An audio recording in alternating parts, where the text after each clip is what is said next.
దిక్కులేదని మీరు బేరం చేస్తున్నారు.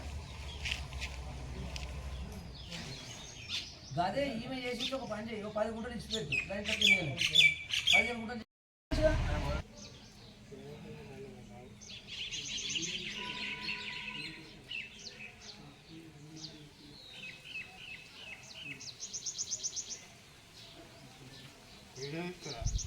నమస్కారం ముఖ్యమంత్రి గారు, నా పేరు కేశవరావు, రాజన్న సిరిసిల్ల జిల్లా గంభీరావుపేట మండలము కోళ్ళమది గ్రామ మాజీ సర్పంచ్గా పనిచేశానండి.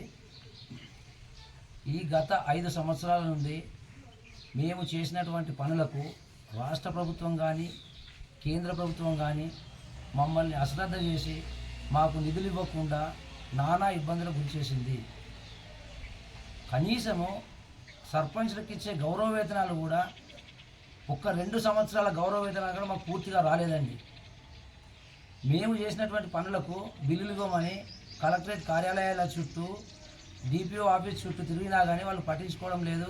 పైనుండి డబ్బులు రాలేదు, డబ్బులు వచ్చినాక ఇస్తామని చెప్పి మమ్మల్ని కాలయాపన చేశారు. మా పదవీ కాలం ముగిసినా కూడా ఇప్పటి వరకు ఎలాంటి స్పందన లేదు. ఇక తమరైతే మా సర్పంచ్లను డబ్బులు ఇస్తలేరు, సర్పంచ్